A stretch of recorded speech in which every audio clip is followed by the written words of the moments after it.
Bom, acho que vamos começando aqui, né? Acho melhor.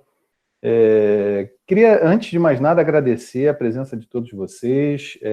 Queria dar as boas-vindas aqui, em nome da nossa diretora, a professora Lenilza, em nome da instituição, da Faculdade Souza Marques, em nome da professora Norma, que está aqui, ilustre, está participando aqui do nosso evento, sempre nos apoiou muito. Obrigado. Obrigado aos alunos, obrigado a todos os convidados, obrigado ao professor Tarso e ao professor Luiz por estarem aqui compartilhando um pouco do saber sobre essa obra Ulisses, né, e outras obras também do escritor James Joyce. Estamos aqui a propósito do Bloomsday, comemorando aí a obra desse grande autor.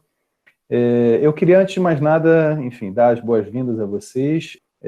Se não tivermos tantas pessoas para fazer questionamentos, para falar, a gente até, de repente, no final, a gente pode abrir o microfone e todo mundo falar um pouquinho. A gente sempre foi muito democrático aí com relação a essas questões nos nossos eventos, né? Se os alunos tiverem perguntas mais objetivas, mais diretas, aí eu acho que a gente pode deixar para fazer pelo chat, né? Mas aí a gente vai vendo aí como é que isso se desenrola. Eu queria, antes de mais nada, também informar que nós estamos fazendo a gravação dessa sessão, tá? Só para todos saberem, tá? Que a gente vai fazer a gravação dessa sessão aqui. Bom, como temos convidados externos, eu vou fazer uma brevíssima apresentação dos nossos palestrantes, né? Nós temos aí o professor Tarso do Amaral.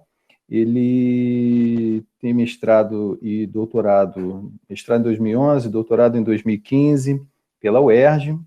Ele é professor de língua inglesa e de literatura de língua inglesa da FITESM, da Faculdade Souza Marques, desde 2009, né? E em 2016 ele iniciou seus trabalhos docentes lá na UFRJ também, tá? Doutorado em letras, mestrado em letras, enfim. Na UERJ. Na UERJ, tá certo. O professor Luiz Felipe tem o mestrado em Ciência da Literatura, na UFRJ, em 2004. Né? É professor da Souza Marques desde, se eu estiver errado, você me diga, Luiz, desde 2005, não é isso? 2005, isso aí.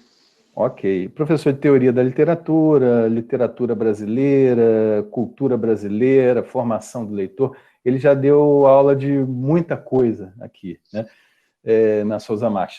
Tanto o professor Tarso como o professor Luiz possuem pesquisa no mestrado, no doutorado, na área da literatura de língua inglesa. Aí o professor Tarso pesquisando Joyce, especialmente aí com outros autores, e o professor Luiz Felipe também pesquisando Joyce e Deleuze na dissertação de mestrado dele, tá? Eu vou passar a palavra aí para vocês é que sabem aí do que tem que dizer e o que precisam falar aí sobre essa obra maravilhosa. Passo a palavra primeiro ao professor Tarso do Amaral, de Souza Cruz. Se tiver mais alguma informação importante, professor, para distribuir aí para todos nós, diga, ou se não, comece aí a sua apresentação. Passo a palavra aí a você. Se não tiver problema, eu posso fazer aqui a passagem do slide, se você preferir. Até prefiro, Fábio, porque você já tá compartilhando a sua tela, né? Acho que fica mais fácil, né? Tá, ok. Perfeito. Tá? Então, enquanto você vai botando a apresentação... Já tá. Essa aí já é a minha apresentação, né? Ah, legal. Então, agradecer primeiro a todo mundo, primeiramente ao Fábio aí por topar a empreitada de fazer o nosso Bloomsday, mesmo que fosse virtual, pela primeira vez aqui na Souza Marques. Agradecer também ao Luiz Felipe, que já é a segunda dobradinha que a gente faz essa semana. Na segunda a gente participou de um outro evento, né? Também por conta do Bloomsday, e foi um evento que eu organizei com o colega lá da UF, o Vitor, parte do nosso grupo de estudos, né? Estudos joycianos do Brasil. Poxa, esse ano a ideia inicial desse Bloomsday era fazermos um evento multi-institucional, né? Aproveitar que temos professores aí de diversas instituições que queriam participar desse Bloomsday, né? Nós aqui da Souza Marques, professores da UERJ, até minha colega lá de trabalho, a Shirley, está aqui, queria agradecer ela também, está nos acompanhando aí por prestigiar o evento. Obrigado, Shirley, mais uma vez.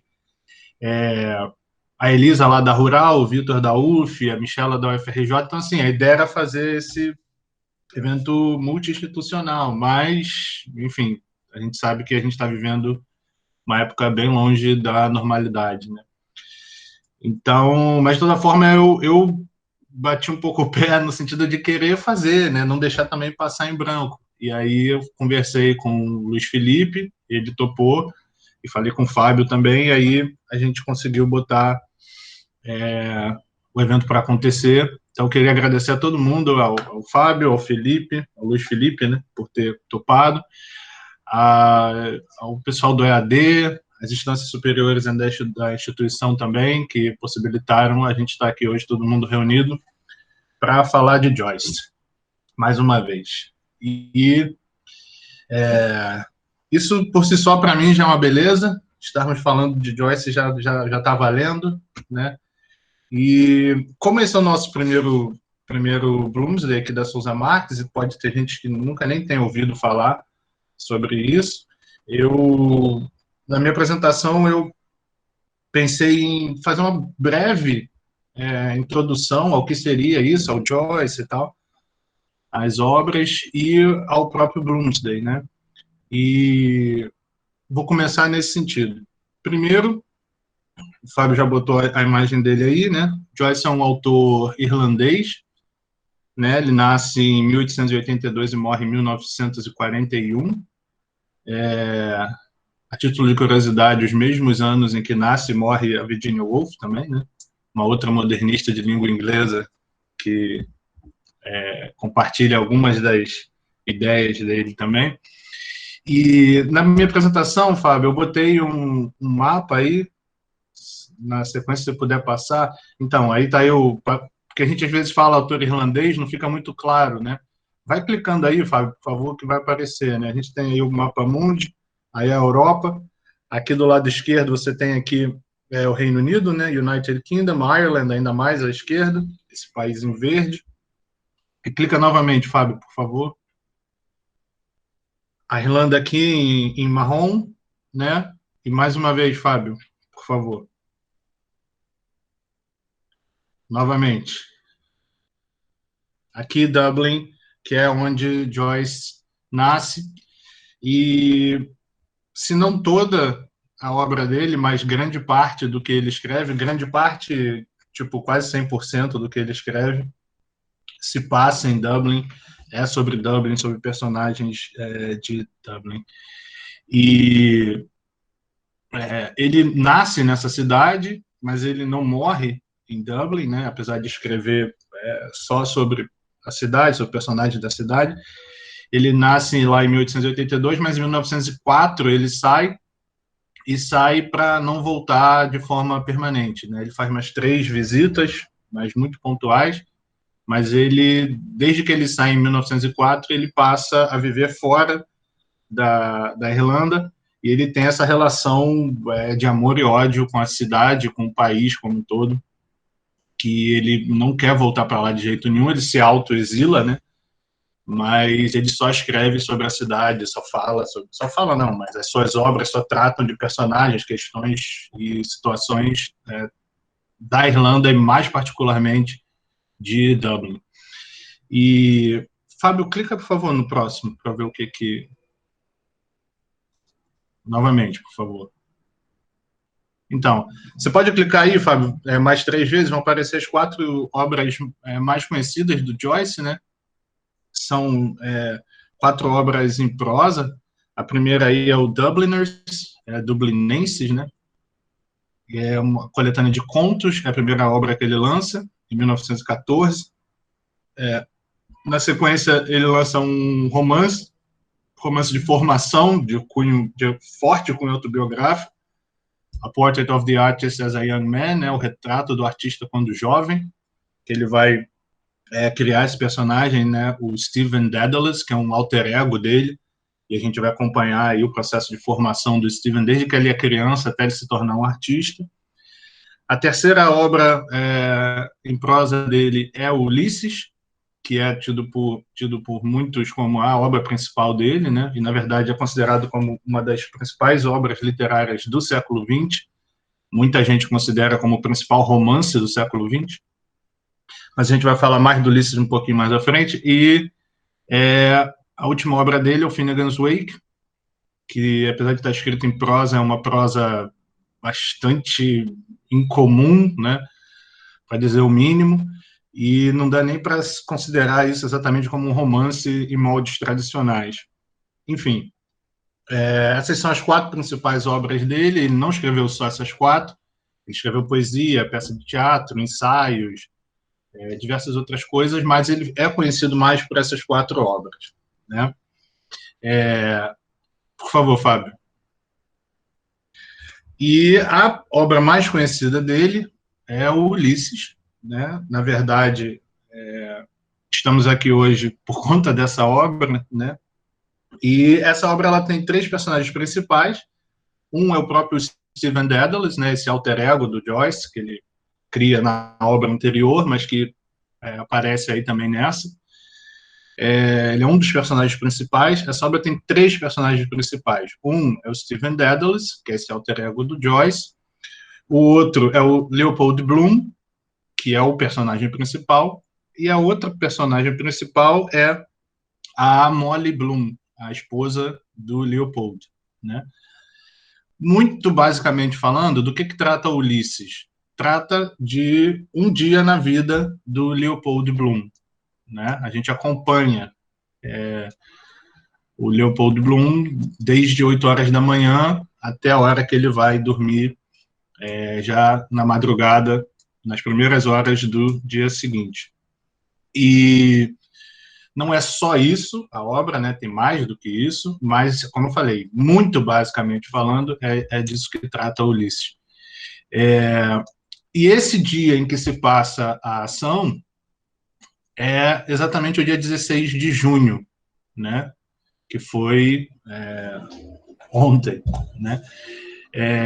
E por que esse dia passa a ser considerado e conhecido como Bloomsday? Porque o dia 16 de junho é o dia em que o Leopold Bloom, o personagem principal desse romance, ele faz todas as atividades sobre as quais a gente lê na obra, né?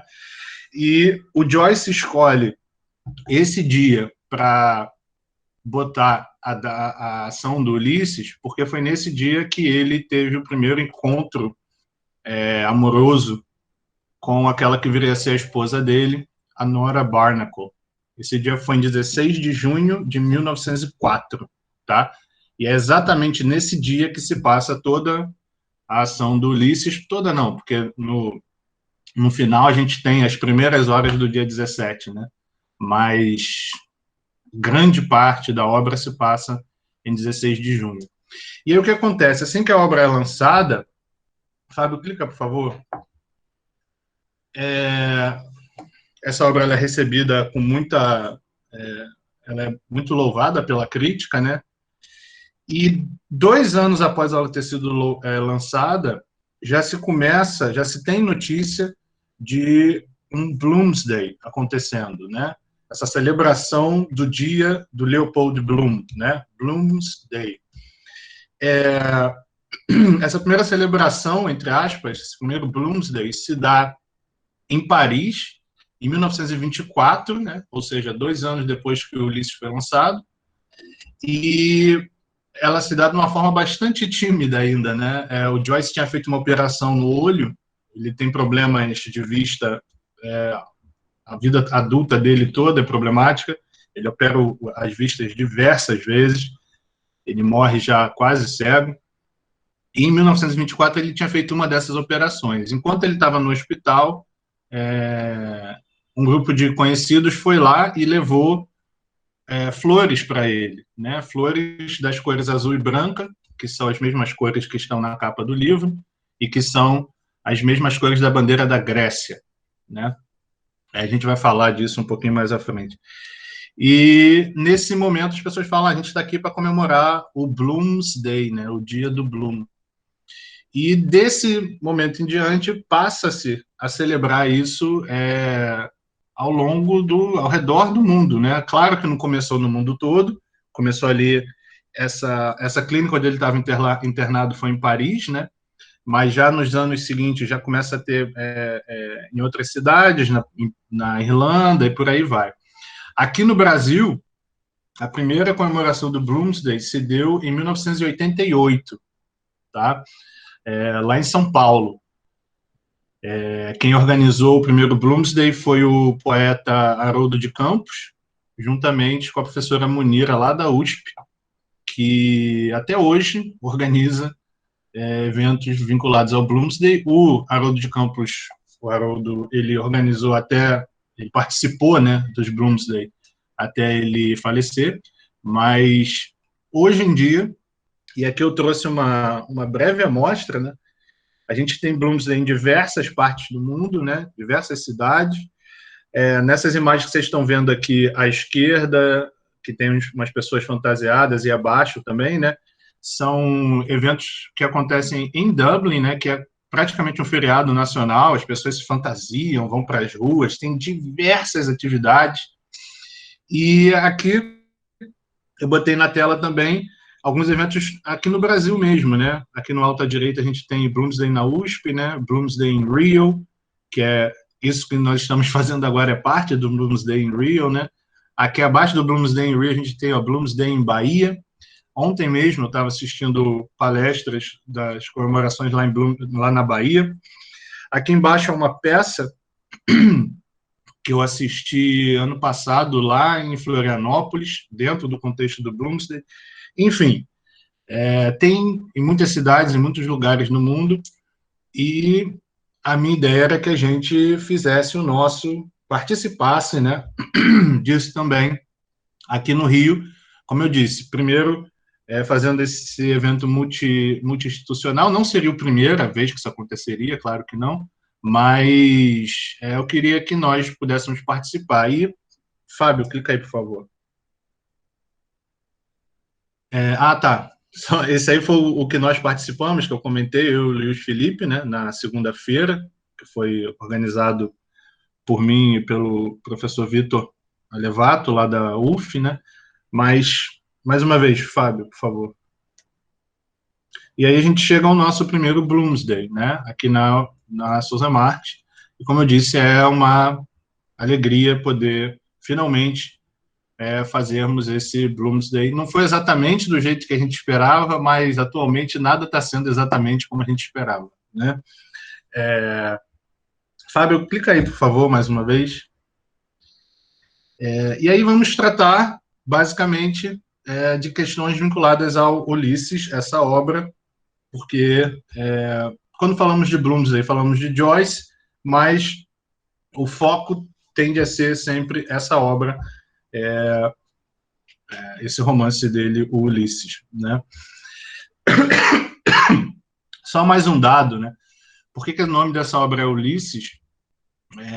E, como eu falei, as cores da bandeira da Grécia que aparecem aí na capa, né, azul e branco, é pelo seguinte: o Joyce ele vai estruturar essa obra, essas atividades desses personagens ao longo do dia, em episódios da Odisseia do Homero, né, do poeta grego Homero. E aí, muito rapidamente, o que é a Odisseia, né? A Odisseia ela trata da viagem de volta desse personagem, o Odisseu, da Guerra de Troia, né? Ele leva 10 anos para voltar, e nessa volta ele enfrenta diversas aventuras, enfim, contra deusas, monstros, e são diversos episódios que tem essa Odisseia. E o Joyce ele vai basear cada uma das sessões, cada um dos capítulos do Ulisses em um episódio da Odisseia, tá? E aí o Leopold Bloom, esse protagonista da obra, seria um Ulisses, um Odisseu contemporâneo. Ulisses e Odisseu é a mesma coisa, né? Odisseu na tradição grega e Ulisses na escrita latina, né? Então, se a Odisseia trata das peripécias de Odisseu, das peripécias de Ulisses, o Ulisses do Joyce vai tratar da Odisseia do Leopold Bloom. Fábio, clica aí, por favor. Eu dei o título de Um Pesadelo de que Tentamos Acordar, quarentenados, e está errado ali, quarentenados, está com ele, pensando em Joyce, né? E aí, Fábio, clica mais uma vez, por favor. No Ulisses, uma das frases famosas, né, um dos trechos famosos do Ulisses, é essa fala do Stephen, esse alter ego do Joyce, que ele fala, né? History is a nightmare from which I am trying to awake. Que pode ser traduzido, Fábio, clica aí, por favor, como a história é um pesadelo de que estou tentando acordar. Essa tradução é do Caetano Galindo, é a última tradução do Ulisses que saiu aqui no Brasil, né? A gente tem 3 traduções do Ulisses, isso é um privilégio que poucos países têm, e o Galindo fez a última tradução, né? E aí eu vinculei essas duas coisas, né? Essa ideia do momento que a gente está vivendo, né? Que é um pesadelo histórico, de fato, não só por conta da pandemia, mas também por conta da pandemia, e como que nesse contexto a gente está aqui falando, pensando, discutindo Joyce, e pensei em algumas questões para trazer aí a partir disso, né? Fábio, clica só para ver o que está aí na apresentação depois disso. Ah, tá, não, pode, se der para voltar, pode voltar aí um pouquinho. Obrigado. E eu botei aqui, né, por que pensar, falar sobre Joyce nesses tempos, né? Nesse tempo que a gente tem pandemia, quarentena, questões raciais, enfim, seríssimas sendo levantadas, ameaças reais de um fascismo crescente, não só aqui, mas em outras partes do mundo, né? E vem essa questão, né? Por que Joyce nesse contexto, né?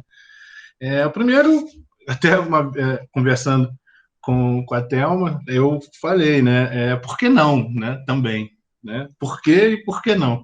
Mas a resposta mais óbvia é pela obra em si, né? Acho que essas grandes obras, em qualquer contexto, elas são válidas de serem lidas, serem acessadas, e, enfim. Uma segunda resposta, talvez um pouco mais óbvia também, é que várias dessas questões que a gente acabou de levantar aqui, né, elas estão presentes também no Ulisses de um modo ou de outro, né? E eu penso principalmente aí nessas questões raciais e nesses posicionamentos fascistas, né? E aí sim, Fábio, por favor, clica aí. Um dos capítulos da obra, o capítulo 12, né, chamado Ciclope, ele se passa num bar em que existe nesse bar um personagem chamado O Cidadão, né? E esse cidadão, ele é xenófobo, ele tem posicionamentos consideravelmente fascistas, né? E ele vai atacar o protagonista da obra, o Leopold Bloom, exatamente porque o Leopold Bloom, ele é judeu e ele é descendente de imigrantes, né? Então, na relação com a Odisseia, né, em que o Odisseu, o Ulisses, ele é atacado pelo Ciclope, né, esse personagem que só tem um olho, uma visão, né, o cidadão do Ulisses, do Joyce, ele é essa figura também que só tem uma visão, né, uma visão pequena e única, e que, por esse ponto de vista, ele enfim, ele não consegue entender, se relacionar, se vincular bem com estrangeiros, com pessoas que não sejam cristãs, com homens que não sejam violentos, e por aí vai, né? Tudo o que o Leopold Bloom, no caso, representava, né? Então, assim, rapidamente falando, isso está na nossa obra lá que a gente está pensando aqui, né? Essas questões raciais, esses posicionamentos fascistas, e isso é levantado e discutido. Fábio, clica para ver o que está aí, por favor. Ah, tá, só a capa, beleza. E sobre a quarentena em si, tem uma personagem no romance que ela fica a obra inteira dentro de casa, mais particularmente dentro do quarto, né? Que é a Molly Bloom, a esposa do Leopold, né? Só que ela não fica exatamente em isolamento social, porque ela fica em casa para receber o amante dela. Então, a gente pode até abordar o pessoal do Bloomsday de Floripa, eles fizeram, né, Indoors with Molly Bloom, ou seja, dentro de casa com a Molly Bloom, mas é uma abordagem completamente diferente, né? De toda forma, eu acho que o Ulisses ele é uma obra anti-quarentena, assim, né? Ele é o oposto da quarentena. Por quê? Porque e antes de dizer por quê, né, eu acho que a gente, num período de quarentena, pensar numa obra que é anti-quarentena é interessante por si só, né? Já está valendo de saída. Mas a obra, ela vai tratar das andanças desses personagens por Dublin, né? Principalmente do Leopold Bloom, que sai de manhã cedo e só vai voltar tarde da noite para casa. E o que a gente acompanha no romance são exatamente as andanças dele por Dublin, né?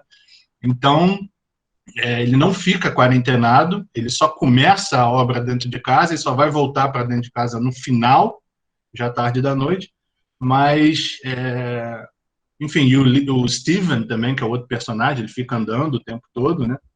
Então, acho que o Ulisses ele é, nesse sentido, uma obra anti-quarentena, é o avesso da quarentena. Só que, para mim, o que a obra tem de mais interessante a oferecer nesse período, em qualquer período, né, porque eu vejo isso de relevante no Ulisses desde que eu tive contato com a obra, e esse período agora só radicalizou isso que eu vejo, né, é como o Joyce trata nela do comum, tá? Das pessoas comuns, em situações comuns, tá? Só que ele vê o extraordinário, ele vê o extraordinário do comum, né? E em relação a isso, o capítulo que eu mais gosto é o 4º capítulo da obra, é o chamado Calypso, né? E, na verdade, eu acho que é um capítulo, é uma das coisas que eu mais gosto de tudo que eu já li na minha vida, e eu já li coisa beça. E esse capítulo trata exatamente assim de coisas das mais banais possíveis, né? É o Leopold Bloom preparando o café da manhã para ele e para a esposa, e aí ele sai, vai comprar uma carne, volta, recebe uma carta da filha, e lê a carta e leva o café para a esposa, depois ele vai ao banheiro, e a gente acompanha tudo isso, né? E ao mesmo tempo que o que é narrado, as situações que são narradas são extremamente banais, tudo é muito complexo, tudo é muito extraordinário, tudo é muito, enfim, cheio de nuances e de complexidades, exatamente porque a gente vai acompanhando os pensamentos dele, né? A gente meio que entra na cabeça dele. Mas esse entrar na cabeça dele não é de modo muito ordenado, né? É tudo meio aleatório, tudo meio desconexo, como é o nosso pensamento, né? A gente não pensa em verso, a gente não pensa numa prosa retilínea, né? É tudo meio caótico. E o Joyce tenta reproduzir isso, né? E aí a gente vê os pensamentos bobos, bonitos, pensamentos complexos, e a gente percebe as angústias, os amores, os sentimentos dele, tudo isso. À medida que ele está, por exemplo, preparando um café, à medida que ele vai ao banheiro, à medida que ele está comprando uma carne, né? E aí, nesses tempos que a gente vive, né? A gente está aí esmagado entre... isso foi até um professor que eu ouvi também nesses Bloomsday, foi na segunda-feira, né? Ele comentando, a gente está esmagado entre uma pandemia e um sistema que não pode deixar de ter lucro nunca, né? Então, assim, são dois extremos que estão preocupados com muita coisa, mas não com a nossa vida, né? Não com a gente permanecer vivo, né? O vírus não quer saber de nada, ele quer se reproduzir. E um sistema que quer manter o lucro rolando sempre, né? Então, a gente está nesse meio do caminho, né? E o Ulisses, para mim, o Joyce, através do Ulisses, ele mostra como que esse tentar ficar vivo, né? Tentar dar conta de estar vivo, como tudo isso pode ser extraordinário, como tudo isso está cheio de poesia, né? Em cada ato nosso, em cada pensamento. E poesia aqui não é uma sequência de versos rimados, né? Não é disso que eu estou falando, mas poesia como uma possibilidade de ver e de representar o extraordinário, o fora do comum, o fantástico, né? Não só na vida do Leopold Bloom, mas na vida de qualquer pessoa. Eu acho que o grande mérito é esse, né? O Leopold Bloom, ele tem as características dele, mas ele é uma pessoa absolutamente comum. Ele não é um herói, ele não faz nada de extraordinário. Ao longo do dia dele, a gente vai ver, ele não faz absolutamente nada de extraordinário. Mas o que tem de extraordinário nele é a humanidade dele. É ele viver, é ele lidar com as questões dele, como todo mundo faz todo dia, né? Como nós fazemos todos os dias. E aí, o que tem de mais poderoso, eu acho, no Ulisses, a grande poesia, a grande obra do Ulisses, é o ser humano, né? Mostrar para a gente que a vida de qualquer pessoa é complexa, é cheia de questões, é cheia de beleza, cheia de angústia, cheia de conflito, e que todos nós temos ao nosso redor o tempo inteiro o extraordinário acontecendo, né? E eu acho que vivendo nesses tempos em que a gente está vivendo, né, tempos literalmente mortais, né, uma obra que celebra a vida, que celebra acordar, preparar um café da manhã, sair na rua, comprar um pão, voltar, trabalhar. Isso hoje em dia parece extraordinário, né? Parece uma coisa fora do comum, né? E por incrível que pareça, né? E é uma obra que celebra um dia de vida num contexto mortal e mortífero como o nosso. Eu acho que ela é digna de ser lembrada sempre, tá? E hoje em dia, então, mais ainda.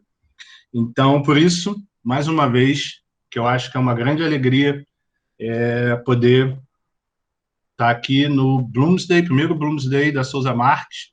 Espero não, tenho certeza que esse vai ser só o primeiro de vários outros que vão vir por aí.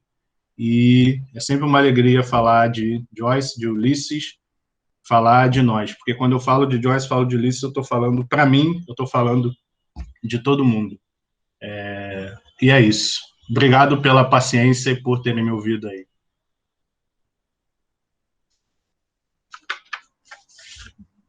Obrigado, professor Tarso. Fiquei emocionado aqui com as suas palavras. Acho que muito importante tudo isso que você está falando. Não vou comentar nada agora, vou passar a palavra aqui para Luiz, que está esperando aqui, já está pronto ali para falar. Depois a gente conversa aí sobre essas questões todas que você colocou, muitíssimo importante. Tá? Bom, então passo a palavra ao nosso querido Luiz. Vai lá, Luiz. Olá. Só um segundo, eu esqueci, né? Eu esqueci de falar os títulos, né? Depois eu fiquei me lembrando aqui. Só para lembrar a fala do professor Tarso, né? Só para retomar, ele apresentou ali. Um pesadelo de que tentamos acordar, quarentenados, pensando em Joyce. Essa foi a fala do professor Tarso. E a fala do professor Luiz Felipe agora impressões sobre um percurso pessoal de apropriação da crítica na música e na docência a partir da leitura de Ulisses e de outras obras de Joyce. Com a palavra, Luiz, é com você. Olá, todo mundo. Em primeiro lugar, eu queria agradecer essa oportunidade, agradecer ao Tarso, agradecer a você, Fábio, e a todos que estão aqui, porque para mim realmente também é muito importante esse colóquio sobre Joyce. Ele pode-se dizer que é um dos meus autores favoritos. E vocês vão ver por quê, mas antes de mais nada, eu queria agradecer principalmente pelo Tarso ter aberto esse caminho já, ter feito a fala antes de mim e já ter colocado mais ou menos uma contextualização sobre o Joyce, né? Sobre a obra dele, para o pessoal que ainda não conhece tão bem. Assim, eu posso já, a partir daí, falar algumas coisas. E a partir da sua fala, Tarso, para mim foi extremamente interessante, porque o que eu tenho a dizer também vai nessa direção, né? A gente tem essa ideia de que o Ulisses e o Joyce, eles prezam muito por isso que você chamou de extraordinário do comum, até pelo interesse que Joyce tinha pelas coincidências, né? As coincidências mostram também o extraordinário do comum. Enfim, mas agradecer essa oportunidade, agradecer aos que estão aqui, muitos alunos meus da graduação, alguns da pós-graduação também, muitos queridos. Eu estou dando também aula para eles agora na pós, no módulo, né, de linguagem e pensamento, e eu acho que é uma coincidência, uma confluência feliz de vários temas que eu estou abordando nessas aulas.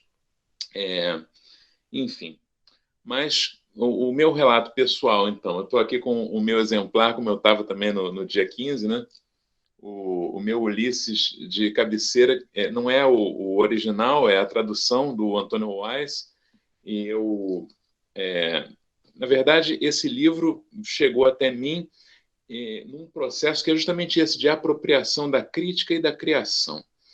Eu fiz o 2º grau na escola técnica. Na verdade, eu fui chegando na letras, pouco a pouco, numa espécie de um processo de libertação. Mais ou menos como no Retrato do Artista Quando Jovem, o Stephen Dedalus ele vai se descobrindo escritor. Eu fui me descobrindo amante das letras. Fiz o 2º grau técnico no Cefet, né, em eletrotécnica, e mais por pressão dos meus pais, porque queriam que eu saísse já de lá com um emprego, né? Aquela questão utilitária.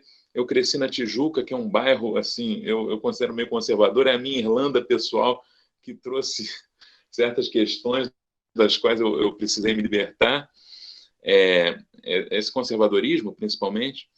E aí, na escola técnica, eu conheci o Ulisses. Uns amigos meus me trouxeram, assim, principalmente Rafael, eu tenho muito carinho por ele, a gente se fala até hoje, tem grupo de discussão sobre artes e tal, porque lá é uma questão, realmente, a gente estuda matérias técnicas, eletricidade, estuda acionamentos elétricos, máquinas elétricas, coisas que, para mim, eu fui vendo que não eram nada do que eu queria fazer.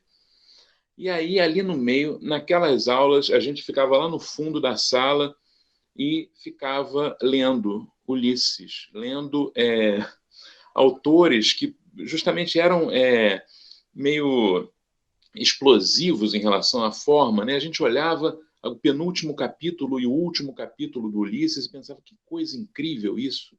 O penúltimo capítulo do Ulisses, ele é o capítulo final que fala sobre o Bloom, né? Quando o Bloom vai chegando em casa junto com o Stephen, e o capítulo é todo narrado em perguntas e respostas. Mas quem é que faz essas perguntas e quem é que faz essas respostas? Ninguém que possa ser descrito, né? É a própria narrativa que se desdobra em perguntas e respostas. E o último capítulo, que é um monólogo da Molly Bloom, que é completamente sem pontuação, do início ao fim, é uma torrente de palavras. E pela primeira vez, quando eu li o livro do início ao fim, eu fui vendo que ali era uma libertação de tudo aquilo que estava sendo construído ao longo do Ulisses, né? Ao longo da narrativa. Enfim. E aí, e também, principalmente, o esquema que aparece no final dessa edição, que é um esquema... vou até mostrar aqui para vocês, acho que algumas edições do Ulisses não colocam.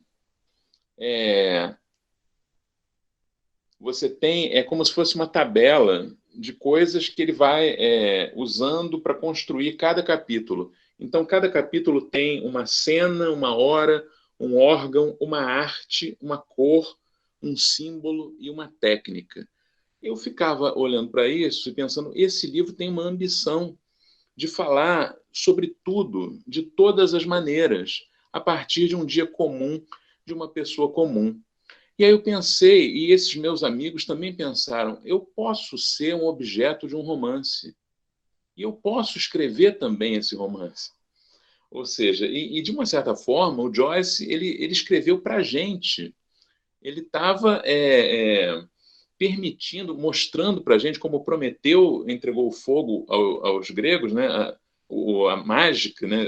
O know-how de como fazer o fogo que só os deuses tinham, falando para a gente, olha, dá para escrever de qualquer maneira. Eu pensei, poxa, eu poderia escrever um capítulo de um livro no estilo de um livro de máquinas elétricas, que era o que a gente estava estudando ali, né? Falar sobre um dia comum na vida de uma pessoa que vai para a escola técnica e fica lá.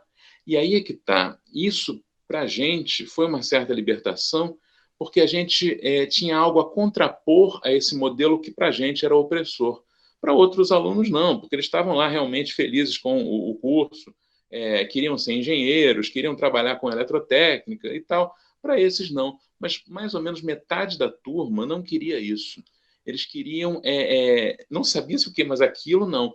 Então, foi uma pressão que fez com que a gente pensasse, fez com que a gente, e aí, a partir, usando o Ulisses como arma, né, quase como para tentar sair da caverna lá do Cíclope, a gente conseguiu isso, e aí esse livro ficou marcado para a gente. Não de uma forma como talvez se a gente já estivesse estudando literatura, somos forçados a ler Ulisses, provavelmente a gente não teria essa mesma paixão, mas usando aquilo como uma contra, quase como aqueles bilhetinhos que pessoas passam quando não estão achando a aula interessante, né? A gente começou a olhar esses autores de outra forma, e eles ficaram gravados dentro da gente, principalmente Joyce e Kafka, né?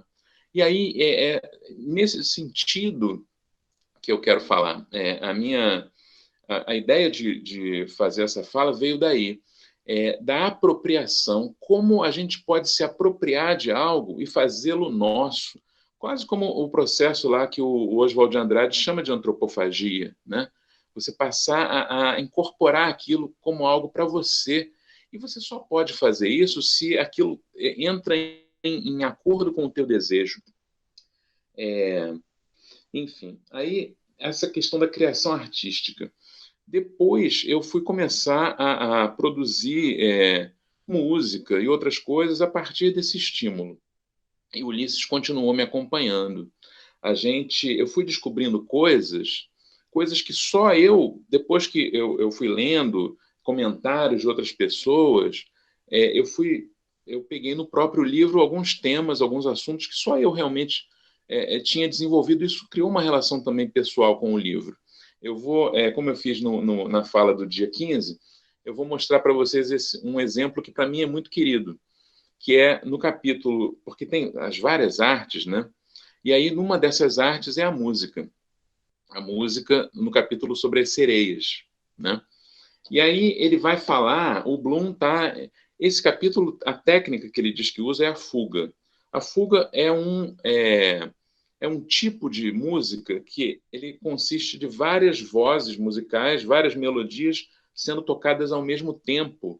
Uma vai entrando depois da outra, começa repetindo a outra e vai prosseguindo. E aí você vê que aqui realmente a narrativa ela vai em vários níveis. Ela fala um pouco do Bloom na mesa dele, aí fala sobre a mesa do Stephen Dedalus, do Simon Dedalus, que é o pai do Stephen Dedalus, que é o protagonista do Retrato do Artista, e ele falando na mesa lá com o barítono que vai cantar a música The Crappie Boy, o garoto desastrado, que é o Ben Dollar. E aí você vê várias questões relacionadas à fuga. Por exemplo, existe um cego que vai passando ali por fora do bar e ele, com a bengala dele, ele vai fazendo tap, tap, tap, tap, tap, que na escrita você vê, T-A-P, tap, tap. E você tem dentro do restaurante, lá do Ormond, que é onde é passado esse capítulo, você tem um garçom careca chamado Pat, que é o contrário, né? Então é como se fosse um desses métodos que a fuga tem, é tocar o tema, a melodia, e tocar ela ao contrário, de trás para frente.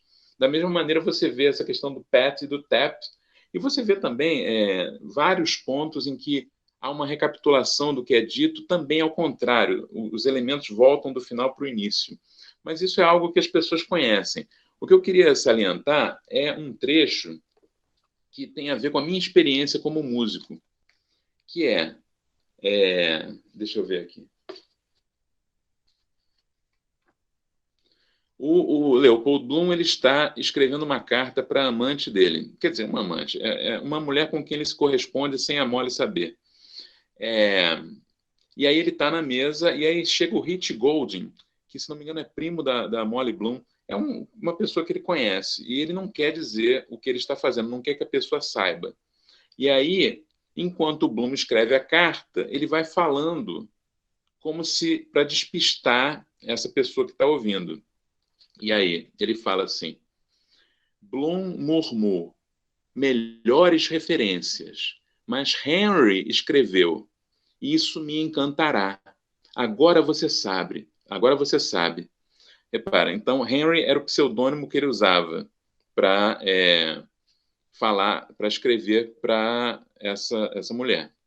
Então ele estava falando, murmurando uma coisa e escrevendo outra. E no final também ele fala, ele vai continuando, que é que está tocando agora, improvisando o intermezzo, que está na mente do Bloom, né? Na cabeça dele. E aí ele vai escrevendo como você me pun, você punir-me, etc. E aí ele fala, murmurou, senhores Callan, Coleman Company Limitada. Henry escreveu, Miss Martha Clifford, Alameda do Celeiro do Delfim, Dublin. Então, de novo, ele fala, murmura uma coisa e escreve outra. Para mim, isso é uma referência que o Joyce faz, porque ele também era músico, né? Ele tocava piano e violão, e essa questão de falar uma coisa e tocar outra, escrever outra. Esse tipo de independência das mãos e da voz, né? É algo que na canção, na música, é muito presente e faz parte da minha experiência como músico. É uma coisa que eu pude notar ali. Eu não vi em nenhuma exegese, nenhum comentário sobre esse capítulo referência a isso. É um ponto pequenininho, mas para mim foi relevante porque tem a ver diretamente com a minha experiência, como se passasse por todos os comentários, todas as críticas, e o Joyce falou, né, que isso ele ia deixar os críticos ocupados por mais ou menos uns 300 anos. É como se esse pequeno fragmento furasse todo esse domínio e chegasse até mim. Eu lembro de um conto do Kafka chamado Uma Mensagem Imperial, que fala exatamente isso. O rei destinou a ti, apenas a ti, uma mensagem, mas para chegar até ti, o mensageiro teria que passar por todo um monte de gente e sabe-se lá se um dia ele ia conseguir chegar. E aí é como se ele tivesse chegado até mim. E eu lembro que o Joyce também, uma passagem da vida dele, ele aprendeu um dos idiomas, que foi o norueguês, para poder escrever uma carta para o Ibsen, que era um escritor que ele admirava sobremaneira as peças dele, né? E aí ele ficou escrevendo para esse mestre, queria que a carta chegasse até lá. E aí relacionando depois, esse tipo de empoderamento é o que eu espero dos meus alunos quando eu leciono. Agora, chegando ao posto de professor, que é um posto que o Stephen Dédalo chega no Ulisses, né, para dar aula lá para os alunos, eu chegando nesse lugar é o que eu quero estimular dos alunos. A gente está agora, justamente a aula que a gente teria agora seria de cultura brasileira. E a questão da apropriação tem a ver com o que a gente está falando em sala sobre a indústria cultural. Por quê? Porque a gente está num ponto em que a indústria cultural ela faz uma mediação tão forte de coisas que chegam até nós que é meio difícil a gente conseguir se apropriar e dizer com uma voz nossa da nossa interpretação e da nossa relação pessoal com esse autor. Só recapitulando um pouco essa matéria que eu passo lá para os alunos, falando sobre Kant e Adorno. Kant falando sobre como é feita a recepção e a assimilação das coisas. Você recebe pelos sentidos, pela intuição sensível, e aí você tem a faculdade do entendimento, que vai pegar aquilo que você viu com seus olhos e vai fazer, interpretar isso. Você, por exemplo, vê uma mão com uma maçã, abre a mão, a maçã cai. E aí você pensa, então foi porque você abriu a mão que a maçã caiu. Aí já é o entendimento, que é restrito àquela coisa que você viu. Não é a razão. A razão já é outra faculdade diferente do entendimento que vai generalizar. Mas, enfim, Kant vai falar isso antes da televisão, antes do rádio, antes do cinema, né? E aí Adorno, já a partir de Marx, vai reinterpretar isso já numa época em que existe a indústria cultural. E ele vai perceber e vai mostrar para a gente que muitas vezes essa percepção já é mediada, ela já chega a nós pela mídia, pela televisão, pela internet, etc., já com uma interpretação embutida. Então, esse esquematismo que Kant fala, que é o que faz a relação da intuição sensível com o entendimento, ele é usurpado. A coisa já chega mastigada para a gente. E aí isso, como a gente é acostumado na verdade, o pensamento ele é forçado, ele chega para a gente através de uma necessidade que nós temos de pensar. Se nós não tivermos essa necessidade, a coisa vai se embotando, a gente vai se acostumando a receber as coisas de mão beijada. Mas isso tem preço, né? Não é a interpretação que chega, ela é interessada. E a gente precisa perceber isso também. A crítica, se a gente apenas lê um artigo, até sobre Joyce, que é tão difícil, né? A gente receber informações sobre um autor assim refinado, mas se a gente recebe essas informações, já são, por exemplo, chaves de leitura pré-codificadas, já feitas anteriormente. Ou então nem isso, ou então a pessoa compra o livro para botar na estante, para não ler nunca, e para dizer, pelo menos eu tenho esse livro, em algum momento eu vou ler. Mas isso vai na contramão da atividade que nós precisamos ter a partir do nosso pensamento. Porque é apenas quando a gente mesmo faz o esforço de pensar é que a gente vai ter uma relação pessoal e aquilo vai fazer parte de nós. Fazer a nossa própria crítica da obra, fazer só quando o livro é lido com prazer e percebido é que a gente consegue fazer, que a gente é realmente dono do livro, é o valor de uso que nós mesmos temos. Antes disso, a gente não tem. O livro pode estar lá na estante, mas ele não é nosso, ele não está agindo conosco.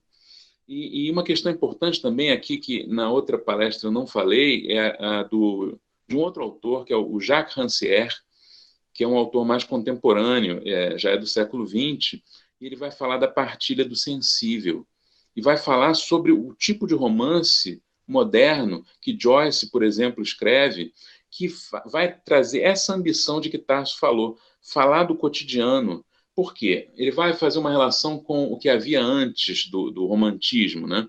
Em que as obras de arte elas pintavam, por exemplo, os quadros, pintavam nobres, e eles eram vistos por nobres. Eles ficavam nos castelos para que outros nobres vissem. Não era algo que retratasse o povo e nem que o povo poderia ver. Era uma partilha da nobreza do sensível. Mas a partir do momento em que você pode, como Flaubert faz com Madame Bovary, ou como Joyce, você pode escrever para qualquer pessoa ler e você pode, portanto, também da mesma forma falar sobre qualquer coisa. Né? Nesse sentido, você tem como uma democratização disso. Qualquer pessoa pode estabelecer a sua interpretação e justamente aquilo que eu senti quando eu era aluno, né, do Cefet, qualquer um poderia se identificar e ele estava falando sobre qualquer coisa, sobre todas as coisas. Eu lembro que a questão do homem, por que pessoas falavam para o Joyce, por que você não escreveu sobre outra pessoa, fazendo a relação do seu Leopold Bloom com outra pessoa, em vez do Ulisses, você poderia falar de Jesus, fazer a relação da pessoa com Jesus, né? Aí ele fala, não, mas Jesus não era um homem completo, Jesus nunca se casou, Jesus nunca teve filhos, né? A experiência de um ser humano comum era justamente essa totalidade que ele buscava alcançar. E a gente pode realmente tirar do nosso cotidiano o mágico. Da mesma maneira que ele queria exaltar o homem comum para chegar a Ulisses, que é um dos grandes nomes da nossa história literária, né, do Ocidente, da mesma maneira ele está rebaixando o Ulisses ao Bloom. É um caminho aí de mão dupla. E aí o Bloom é traído pela mulher, a mulher não está esperando por ele, né? Então, existe essa via de mão dupla, relacionar, desacralizar. E a gente pode desacralizar a nossa percepção, porque hoje os deuses são outros, né? E eu fico... hoje também é muito perigoso, a gente está numa invectiva a pessoas querendo roubar o nosso pensamento. Quando o Tarso falou sobre essa questão justamente a maneira de escrever do Joyce, eu lembrei, o Joyce, ele escreve o Ulisses, aí tem a questão do monólogo interior, né? O pensamento, ele quer captar o pensamento desse Leopold Bloom. E hoje em dia, quem é que quer captar os nossos pensamentos? Os algoritmos, o Big Data, querem saber o que a gente pensa para fixar isso e para produzir dinheiro em cima disso, contrariamente a gente. Enquanto que o trabalho do Joyce era um trabalho de criação. A desculpa, digamos assim, de entrar na mente das pessoas era para criar, para produzir, para mostrar também que nós podemos criar crítica, produção, texto, arte, né? E aí, voltando a essa questão de como eu comecei a gostar de Ulisses, né? É pela arte. Eu vi o poder que a arte tem, é pela criação que a gente consegue fazer um apanhado de toda a ciência, cada capítulo do Ulisses é sobre uma dessas formas de produção humana, né?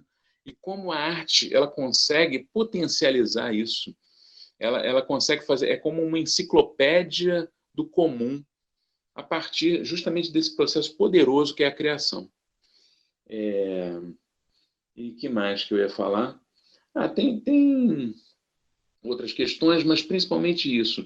A gente, com a criação, e aí ligando também com um tema que a gente ia falar, vai falar na pós-graduação, na próxima aula, que é a relação que o Bakhtin faz entre sinal e signo, né? Sinal como algo que a gente só recebe e signo como algo que a gente tem que criar para entender, para produzir junto. Quando a gente tem essa vontade e a gente produz junto, a gente entende muito melhor. A gente faz aquilo efetivamente faz com que nós aprendamos alguma coisa. A partir é uma recepção, mas é uma recepção que não é passiva, é uma recepção ativa, porque a gente sente que pode usar aquilo para a nossa vida em qualquer situação na qual a gente estiver envolvido. Aí eu lembro também do Ítalo Calvino, naquele ensaio que eu gosto muito sobre a leveza, e ele fala que a gente precisa ser leve, não como uma pluma que vai ao vento, mas como um pássaro, que sabe a sua direção.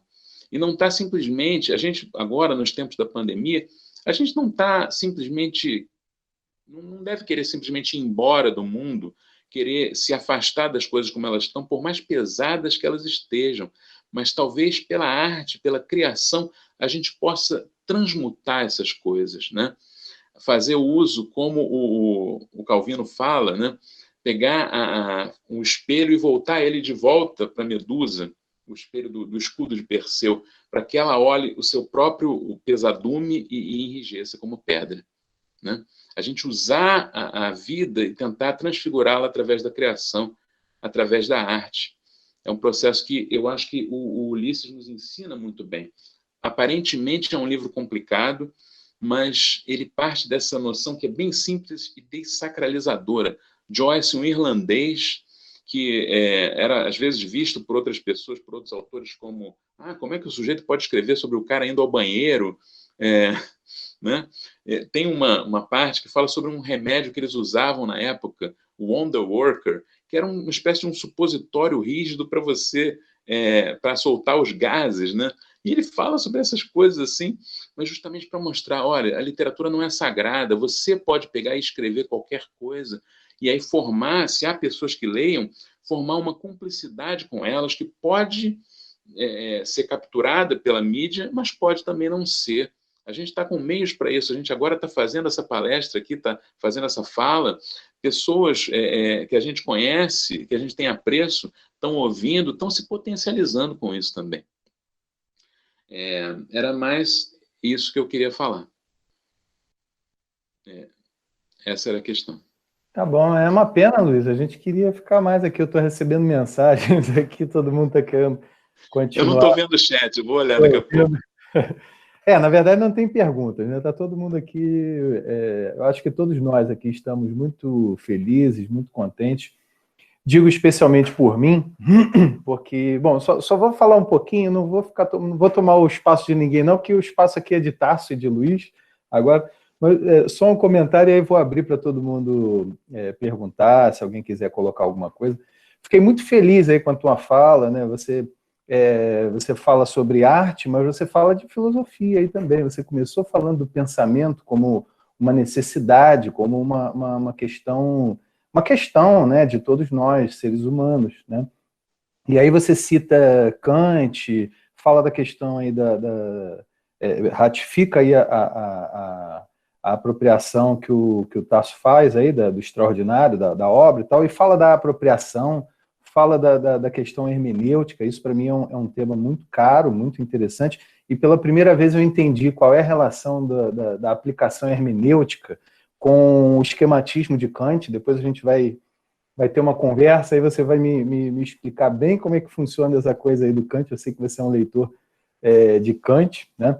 Mas, enfim, queria te parabenizar e queria agradecer pela tua fala, valorizando a questão da arte, valorizando a questão da compreensão, da apropriação das obras de arte como sendo um elemento que não nos coloca fora do mundo, não nos coloca necessariamente a parte de tudo isso que a gente está vivendo, mas pode nos colocar, apesar de fora do próprio mundo, nos coloca muito dentro da própria realidade, para nos, na medida em que há uma apropriação, na medida em que há uma leitura, né?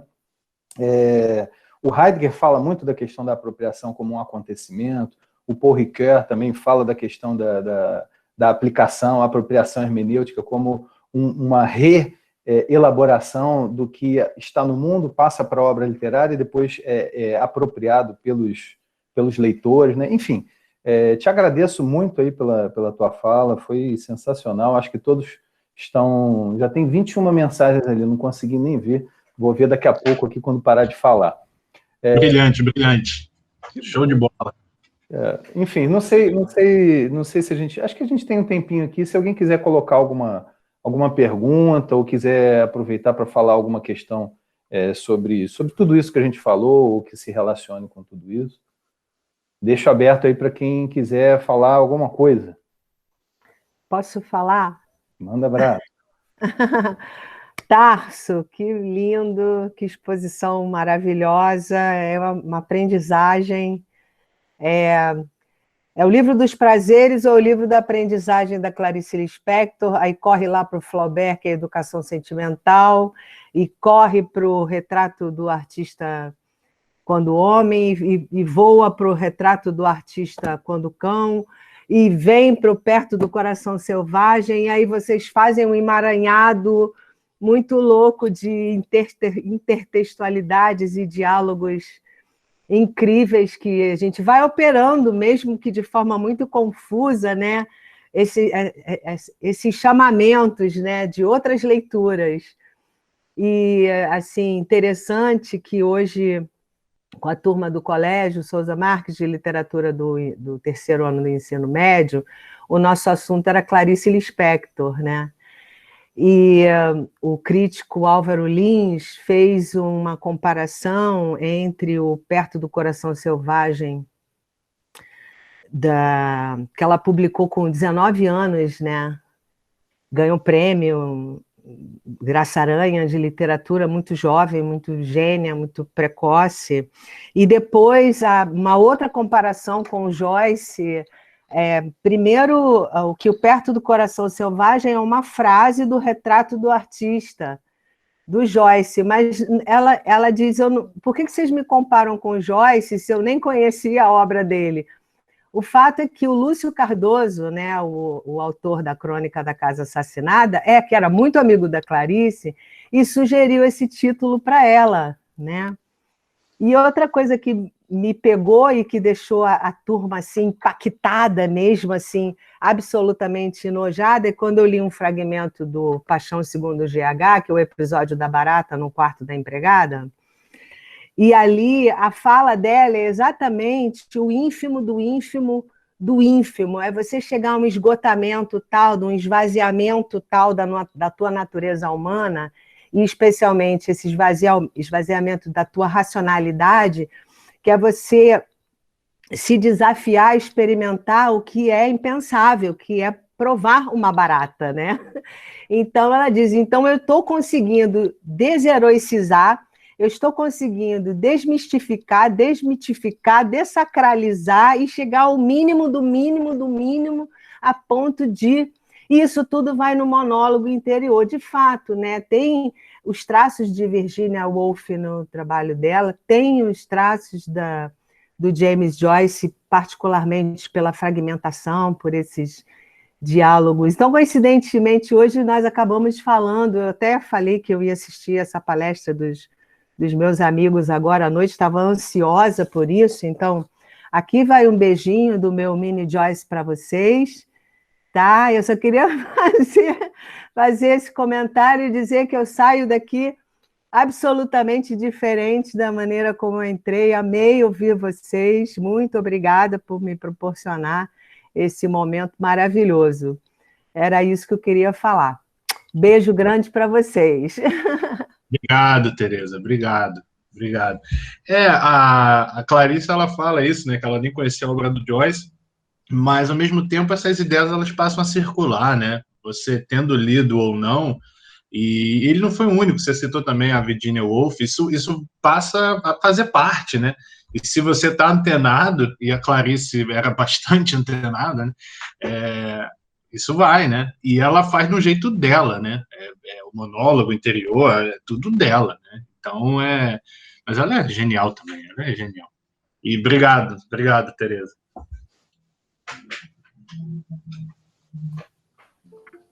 Bom, não sei se alguém gostaria de falar mais alguma coisa, algum aluno, algum participante aqui gostaria de perguntar alguma coisa ao professor Tasso, ao professor Luiz. Alguém se candidata aí a falar? Eu sei que Fernanda estava por aqui também. Fernanda quer dar oi aí, Fernanda? Os participantes ilustres.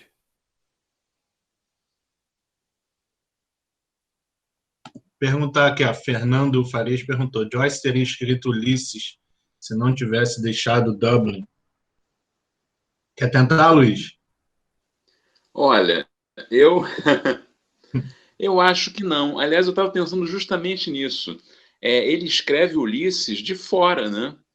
Falando sobre Dublin, sobre a Dublin que ele tem na cabeça, que ele se lembra. Eu penso muito também no Guimarães Rosa, falando sobre o sertão, né? Ele foi diplomata e viajou o mundo todo, quer dizer, vários lugares, né?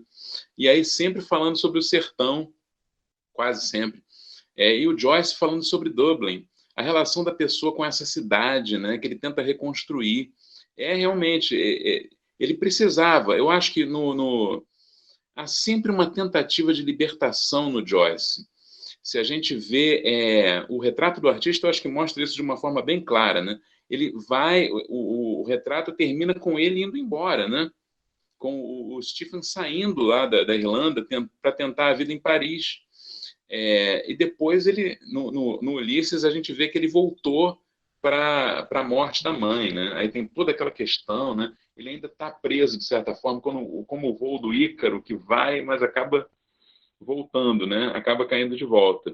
Mas em todos os livros tem essa coisa de aos poucos vai se tentando chegar numa fuga de Ícaro, numa libertação daquilo, mas que sempre traz consigo tudo que veio junto. A história dele, né? O romance de formação, que é o retrato do artista, e é muito leve, muito interessante, que ele termina quase como um monólogo interior, né? A narrativa começa, vai sendo uma narrativa mais ou menos comum, mas no final são páginas de um diário, que ele mesmo vai escrevendo, né? É como se ele tomasse posse da própria narrativa ali e começasse a escrever e dizer, velho pai, velho artífice, mantém-me agora e sempre em boa forma, né? É a pessoa que vai criando com aquilo que ela pôde, as asas, como o Dédalo, né, faz para sair do labirinto, mas sempre com aquele material que foi aquele que acompanhou ele durante a vida toda. Então é como se fosse uma transmutação. Eu acho que esse percurso do Joyce é o percurso dessa leveza, né, de trabalhar com os materiais que já existem para tentar sair, mas de fora, escrever sobre aquilo que ele viveu, o material que ele tem, né? Então eu acho que foi preciso ele sair. Minha modesta opinião, porque eu não sei como teria sido de outra forma. Na Irlanda, eu acho que ele estava sendo... queimaram, né, toda uma edição do Dublinenses que ele publicou, queimaram. Parece que a Irlanda só reconheceu ele depois que ele saiu e foi reconhecido fora. Enfim, eu acho que há uma dialética aí, há uma espécie de... ao mesmo tempo, você não pode viver lá, mas não pode viver também longe, exatamente. É uma mistura dessas duas coisas. Ele começa a escrever Ulisses como um conto, né? Ainda em Dublin, só que ele vê que não vai rolar, ele vê que ele quer prolongar aquilo, né? E ele passa 7 anos escrevendo Ulisses, né? E isso que você falou da relação dele com Dublin, tem duas coisas, né? Uma era que ele num dos ensaios dele, ele fala que a poesia, ela para existir, ela tem que ser contra a realidade. A poesia é um movimento contra a realidade. Então, ele distante de Dublin e odiando Dublin, né, porque é um ódio muito estranho esse, né, ele está em conflito o tempo todo com Dublin, né, e isso move ele, né, isso faz ele escrever. A obra dele praticamente toda é em Dublin, é sobre Dublin, é sobre o personagem de Dublin, mas ele não queria ficar lá de jeito nenhum, né. Então, tem uma coisa ali que o movia, né? E eu acho que a distância ajudou muito, né? E ele mandava carta para parentes pedindo o local, né?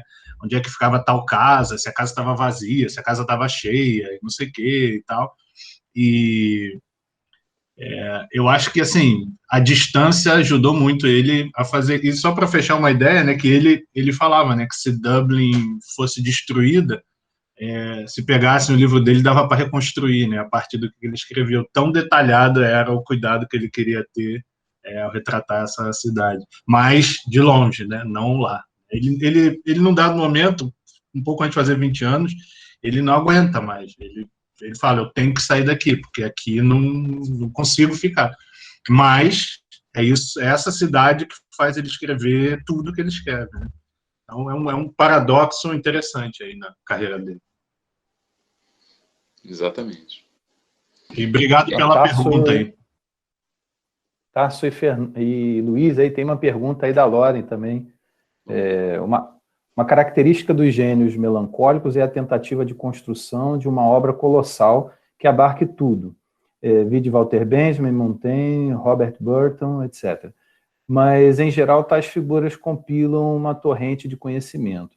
Pensando na organização de temas em cada capítulo de Ulisses, e mesmo no processo de criação, até que ponto Joyce, e por extensão Stephen Dedalus, pode ser considerado um melancólico, se é que pode. Vocês podem responder aí, vocês que se organizem aí. É com vocês. Tarso, quer falar primeiro? Posso falar, no sentido de considerar, como é que ela botou aqui? Uma tentativa da construção de uma obra colossal que abarque tudo, acho que nesse sentido, sim, né? Nesse sentido, sim. Mas no sentido de uma afirmação da vida, né? No sentido de a obra do Joyce, apesar de ter diversos aspectos ali de tristeza, de melancolia, né? Que às vezes passam meio batidos, as pessoas falam muito do sim do final da obra, né? Que é o que marca, né? Eu quero sim, eu vou sim, que a Molly fala lá no final do monólogo dela. como uma coisa de afirmação da vida, e é mesmo, a obra afirma muito a vida, né? Mas a vida tem esses outros aspectos, né? O Leopold Bloom, por exemplo, ele passa o dia inteiro, vira e mexe, vem a coisa do filho dele, que morre, né? O filho dele nasce, e eles têm 2 filhos, ele e a Molly, né? A Millie, que está com 15 anos, quando se passa o romance, e tem o Rudy, que morre cedo, criança, 1 ano, acho, se eu não me engano. Então, isso vem o tempo todo, né? A coisa de que o pai dele se suicidou, né? Essa coisa da esposa dele estar traindo ele, isso permeia o romance o tempo todo, né? Então, assim, existe sim uma afirmação da vida, mas a vida como a vida é, né? E a vida não é só alegria, né?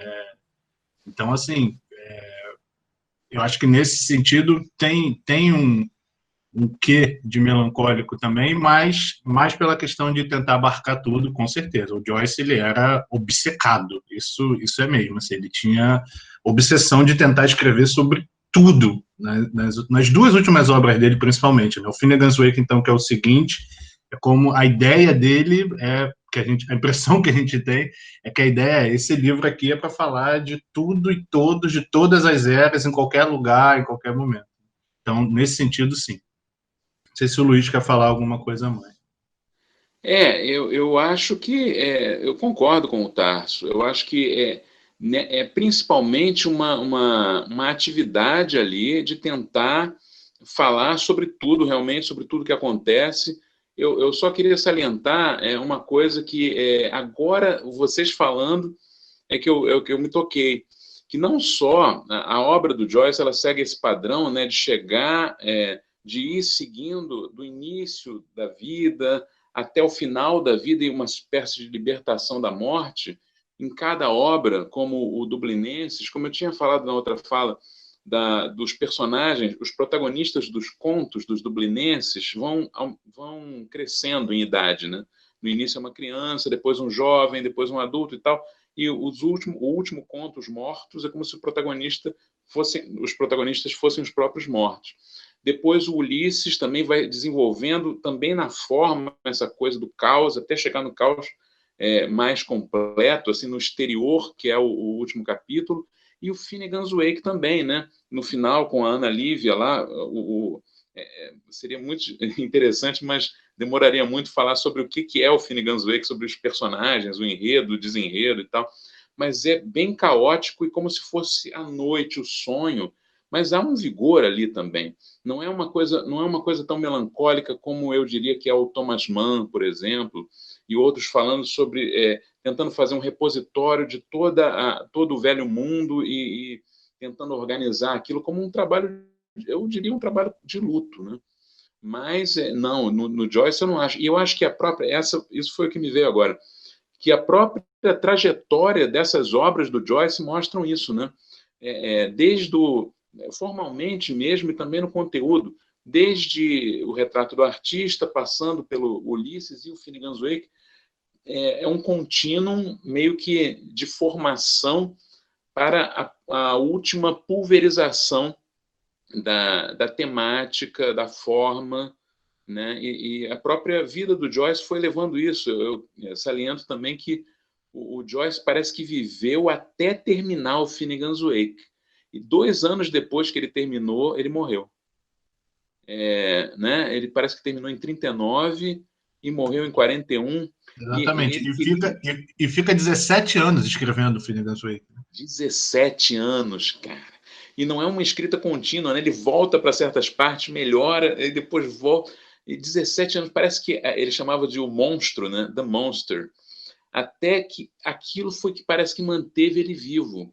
É uma ligação muito forte da vida com a obra, né? E eu acho que isso, ao mesmo tempo que transmite vitalidade à obra, também devolve vitalidade a ele. Eu acho que é um processo muito vital. Eu não sei se esse processo eu não poderia chamar de melancólico. Eu acho que é muito vital, né? É uma ligação muito grande. Bom, então, caminhando aqui para o final, a coisa, se nós não tivermos mais nenhuma pergunta, que seja uma pergunta curta, né? Eu queria, antes de mais nada... Deixa eu falar um oizinho, Fábio, para todo mundo. Oi, E Fê! agradecer essa fala linda. Principalmente. Legal. Não, essa fala linda de vocês, que foi muito significativo. Eu acho que quando o Tarso trouxe a questão de que o extraordinário, na verdade, está no cotidiano, e hoje em dia a gente, muitos, ainda continuam nesse isolamento social, ver que a possibilidade de poder sair para comprar pão tranquilamente, hoje em dia a gente vê como isso é significativo e como isso é extraordinário. Eu não sou uma leitora de Joyce, né? Tanto que a minha formação é em linguística. E vou ser sincera que eu fiquei com muita vontade de ler Ulisses depois dessa palestra, gente. Eu só passei aqui para dar um oizinho, Fábio. Pode encerrar. Aí, Fernanda, é isso aí. Fábio, encerra Gente, não. aí, ó, incentivando, lindo. Tá certo. Eu acho que o pessoal estava falando aí para não encerrar, não. Fábio, Gente, temos que encerrar, temos que encerrar. Eu vou dar aula daqui a pouco, agora, né? Eu vou ali, já volto, e vou continuar aí dando aula. Bom, quero agradecer aí, professor Tarso, professor Luiz Felipe, nossos queridos professores aí, conhecidos já há bastante tempo. Agradeço aí a todos os participantes. Eu acho que a mensagem desse primeiro Bloomsday de celebração da vida, e a gente está precisando muito ouvir questões dessa ordem, dessa natureza, né? Vamos celebrar a vida, vamos celebrar o cotidiano, ainda que tenhamos tantos senões, tenhamos tantos problemas e tantas dificuldades aí de toda a ordem, né? Como o professor Tarso colocou, o professor Luiz colocou também, em alguma medida. Então, obrigado a todos. Ano que vem, certamente, estaremos fazendo o segundo Bloomsday, porque nós somos persistentes, né? E espero que estejamos todos numa sala presentes, juntos, né? Será muito mais agradável. Se não tiver condições de fazer isso, a gente vai estar aqui novamente falando de tudo isso, mas espero que estejamos todos juntos pessoalmente. Agradeço a todos, agradeço a toda a estrutura. Só aproveitar aí, Fábio, para estamos finalizando, agradecer a todo mundo que ficou aqui até agora, que veio. Obrigado, pessoal. Como eu falei, é uma alegria sempre para mim falar de Joyce, falar da obra do Joyce com gente tão querida, tão especial. Estamos aí, Fábio, Luiz, Fernanda, Tereza, meus colegas lá do Souza Marques, professora Norma, todo mundo. É muito legal, é muito bom. Pena que não estamos todos, como o Fábio disse, ali na sala 100 ou em algum lugar ali na Souza Marques. Essa hora seria a hora do lanchinho, né? A gente pararia, fazia um lanchinho e tal. Aí eu vou lá na sala da professora Norma pedir, cadê meu lanche? Cadê meu lanche? Já está pronto, já está pronto. Mas ano que vem, no segundo Bloomsday, a gente se reúne de novo. Obrigado a todo mundo, amigos, alunos, familiares, ex-alunos, todo mundo, colegas. Obrigado, foi muito legal. Isso aí, gente. Obrigado. Eu também quero agradecer a todos, gente. Muito obrigado. Vi aqui agora as mensagens no chat, mensagens carinhosas, meus queridos alunos, o pessoal, a professora Norma também, os professores queridos, a Fer também, saudade da carona lá da gente. Enfim, agradeço muito, foi muito boa a chance e obrigado por tudo. É isso, então vamos lá. Obrigado, fiquem bem todos, um beijo, um abraço virtual para todos. Até a próxima.